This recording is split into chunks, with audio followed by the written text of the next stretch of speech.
Hello everybody, welcome to part 2 of the Python math. We left off with the root finder, so we're going to go ahead and start with random functions and go from there.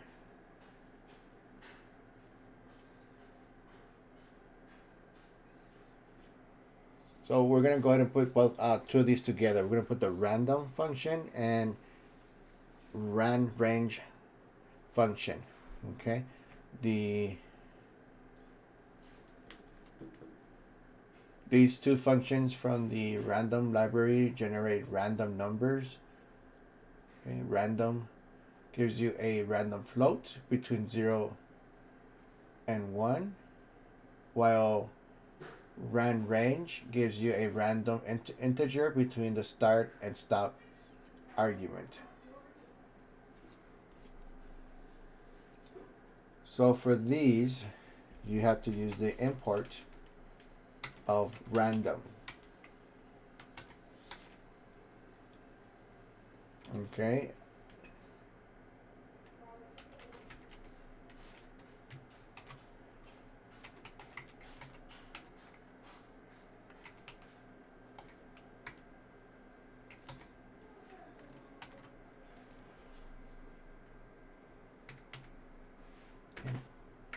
And of course, these are examples of how you will be doing it.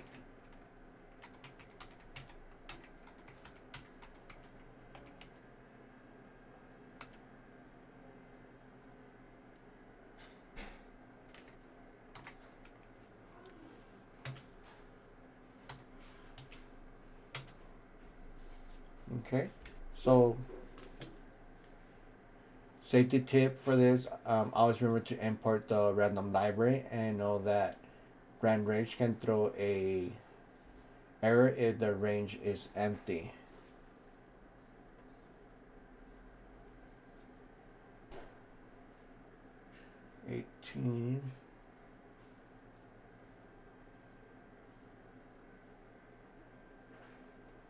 Okay.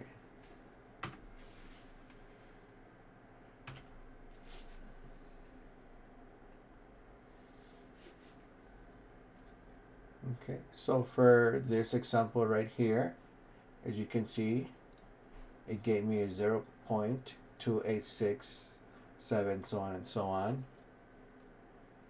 The randrange starts at 1. See how right here it says 1, stops at 10.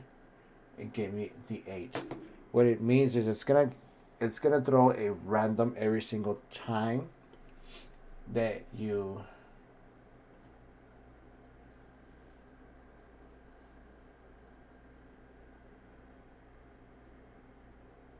let's go ahead and put this as 2. Okay, it's gonna give you a random number depending on what you have. Okay, see how now it gave me a lower number? So it's just gonna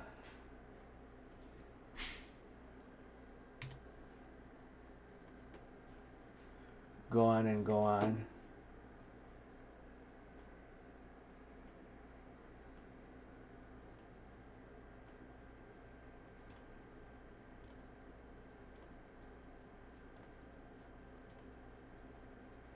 And just give me a random number every single time you do this.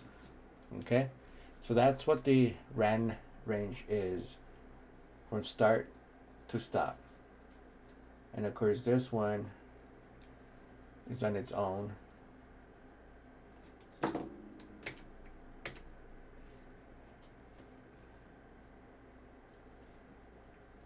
So now we're gonna move on to sin and cos and then the tan function.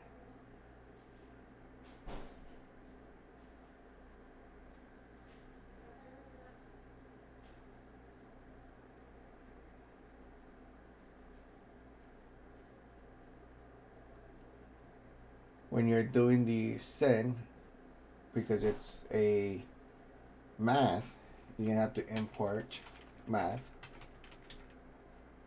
Okay. The example for this one is math.sin, math.py divided by 2. Okay. Before we run it, the output should be 1.0. Okay, so let's go ahead and run it. Okay, 1.0. So let's go with an 8. Okay, so the pi for 8 is 0.38, so on and so on. Pi divided by 1, of course, it's going to give you infinity, but it's 1.2264 all the way to the e right here is, if you guys know about math, it's infinity. It's just going to keep on going and keep on going. Okay, so that is for using the math.sin.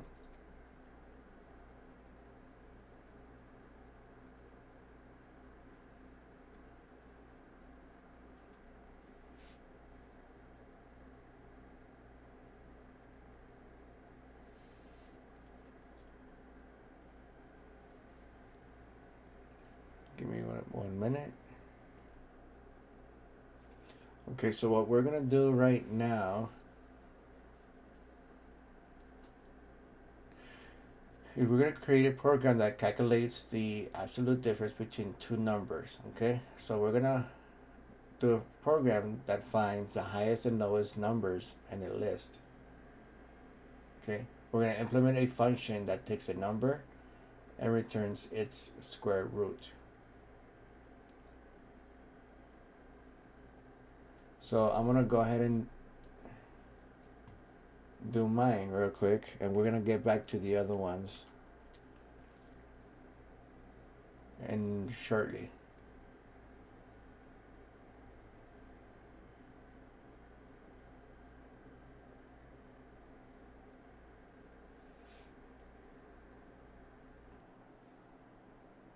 Okay, so we went ahead and gonna start doing a practice. I paused it and I put mine.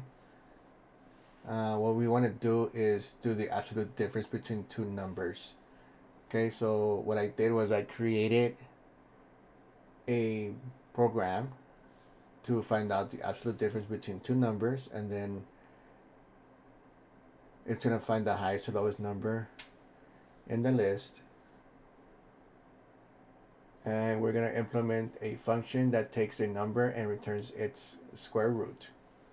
Okay, so there's different things that are involved in this that I'll be talking about. In order to do this, what I did was I used the df function, define, okay, absolute difference, and I put number 1, comma, and then number 2. And then when you do a return, it should give you this space right here. Okay? And then we're going to use the ABS for number 1 and number 2. Okay? This is how we're going to test the function. Results should equal the absolute difference between -10 and 15. When we print it, okay, the function, the absolute difference between -10 and 5, okay, it's going to result to an output of 15. Okay, so let's go ahead and run it. Okay, the absolute difference between -5 and 5 is 15. So we use a couple of things.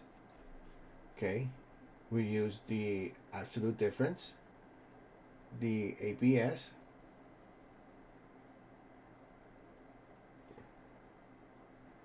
And give me 1 minute. So the ABS function is like your trustworthy GPS for numbers. It points you to the positive side of the numerical world by returning the absolute value of a number. Okay. So remember when we did the example for the ABS earlier, and with the ABS, it turns negative numbers into positive ones. Okay, so this negative 10 became positive. So this became 10 and this became 5. Okay, so if we take this negative out,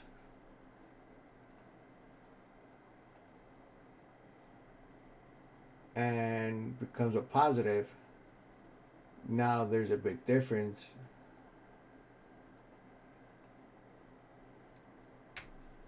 on what the output would be.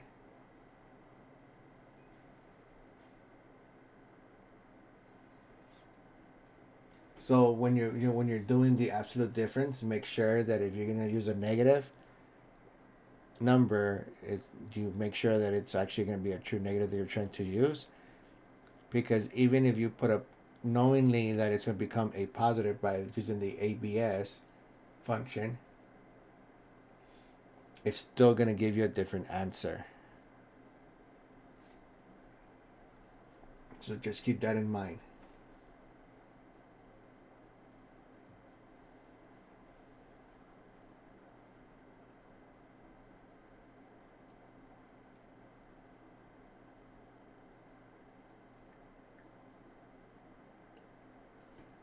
So we're gonna go ahead and move on, and I'm gonna pause it and put my other one here. This next exercise, we're gonna write a program that finds the highest and lowest number in a list. Okay, so I'm gonna go ahead and pause it. I'm gonna write the program, and then we're gonna go ahead and discuss it. Okay, so we are gonna find the highest and lowest number in the list. So the program should be define, okay, extremes, number list. Remember when you are doing a couple of numbers, you have to have a number list. Okay, so you have to make sure that when you're writing your program, find extremes, you put in parentheses number list. So because it's gonna realize that there is a list of numbers. Okay, return max number list and minimum, well, lowest, however you want to say it, number list. Okay, so you're trying to find the highest, and then you're trying to find the lowest number on the list. Okay, highest. So we're gonna go ahead and test the function. Highest, lowest equals find extremes 1, 42, 3, and 7. So those are the numbers that we are working on right now. Okay, so you're gonna do the print. The highest number is, okay, and you're gonna put highest. The output should be 42 because that's the highest number that's on that list. And to find the lowest, you do pretty much the same thing, but you put lowest, and the output should be number 1. So when you run the program, the highest number is 42, the lowest number is 1. Even if we do negatives,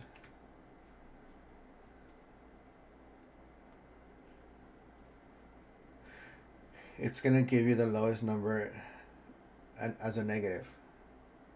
So just keep that in mind. If you're working with a number list with negatives, it works the same way. It's just going to give you the negative number as the lowest number as you have the negative. So if you have a -2 and a -5, the negative number is going to be -5 because it's actually a higher negative. So just keep that in mind. When you're writing this right here, just make sure that you are, like we mentioned before, number list has to be combined with the oh my goodness, it could be combined with the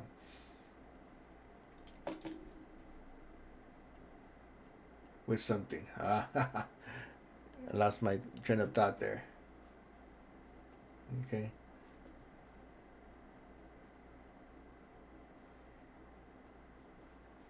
Just give me 1 minute. With an underscore.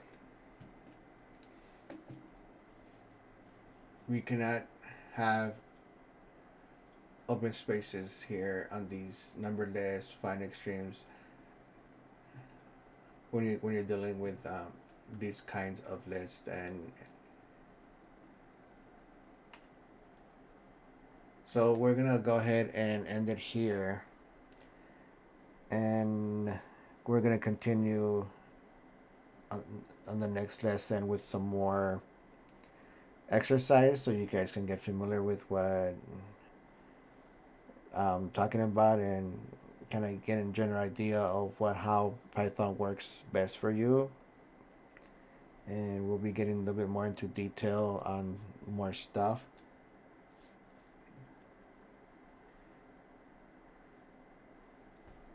So I'll see you guys on the next video.